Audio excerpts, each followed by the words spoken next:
আজকের স্ট্রবেরিগুলো সব এক সাইড করলাম।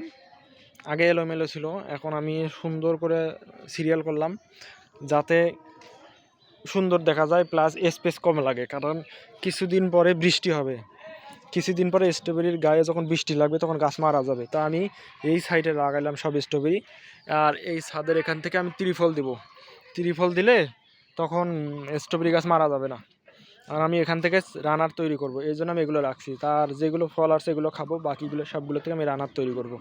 তো আমি এই যে এই সেম এই কালার করছি, এই সিস্টেম করছি, এই যে সুন্দর করে এখানে বেশি ফাঁকা রাখছি, কারণ এখানে পাতা পড়ে গাছের, এই পাতা সামটার জন্য এই জায়গাটা ফাঁকা রাখছি। আর বাকি ওই পাশে যেহেতু পাতা পড়ে না, এই জন্য আমি ফাঁকা রাখি নেই। তো আমি এই সিস্টেম করতেছি। তো আমি এইগুলোর থেকে সবগুলো থেকে রানার দেবো। অনেকগুলো রানার ছাড়ছে, এই যে রানার ছাড়ছে। তো আমার এই এতগুলো গাছের মধ্যে মাত্র একটা এখনও মারা যায়নি, তো একটা গাছ অবশ্য মারা যাবে আর কি, এরকম একটা প্ল্যান। এই যে এই গাছটা, তো এটা ফুল চলে আসছে।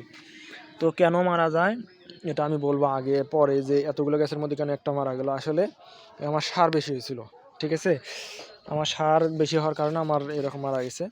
তো আমি পুরো ছাদে শুধু স্ট্রবেরি লাগাবো। এখান থেকে যদি রানার হয়, আমি আশা করতেছি এখানে 150 পিস গাছ আছে, আমার 150 পিস আছে স্ট্রবেরি গাছ আছে। তো এখান থেকে এই বছরেই আমার 3,000 থেকে 4,000 চারা তৈরি করতে পারবো ইনশাল্লাহ, কোনো ভুল নাই।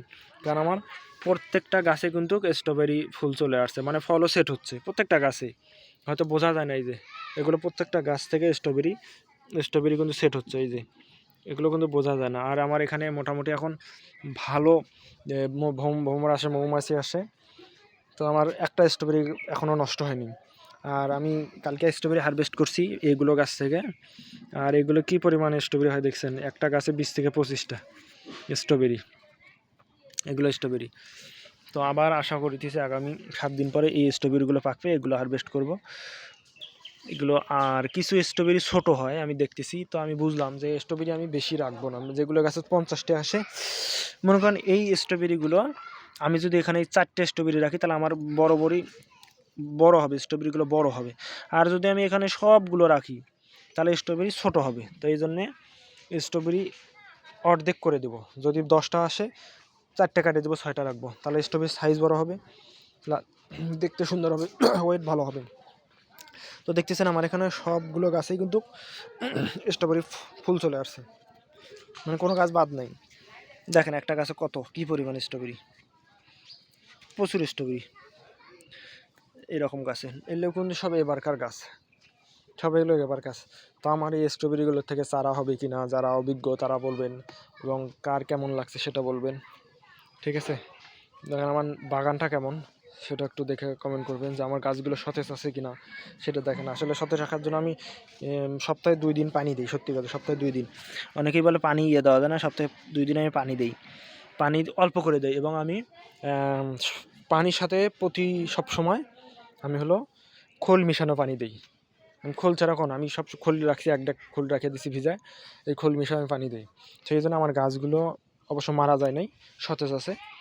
আশা করতেছি এখান থেকে আমি আগামী বছর পুরো ছাদটাকে আমি স্ট্রবেরি বাগান লাগাবো, আর অন্য কোনো ফল গাছ আমি লাগাবো না। আর আপনারা জানেন যে এই পাশে গাছ ছিল, অনেক ধরনের গাছ ছিল, সেই গাছগুলো কিন্তু আমি এই পাশে নিয়ে আসছি। এই পাশে সব ফল গাছ আমি এই পাশে নিয়ে আসছি। আমার ছাদে যতগুলো ফল গাছ ছিল, আমরা আনার, সবেদা, এগুলো যত প্রকার ফল গাছ আছে আমি এই সাইডে নিয়ে আসছি, এখানে রাখছি, এই জায়গায় রাখছি। তো আশা করি আপনারা বুঝতে পারছেন যে আমি আর অন্য কোনো ফল গাছ লাগাবো না, সব আমি স্ট্রবেরি চাষ করবো। কারণ স্ট্রবেরির যে দাম, স্ট্রবেরি বাচ্চারা খুব খেতে পছন্দ করে, ঠিক আছে। তো এই আমার গাছ। তো সবাই ভালো থাকবেন। তো আমার ভিডিওটা কেমন লাগলো সবাই অবশ্যই কমেন্ট করে বলবেন। আল্লাহ হাফিজ।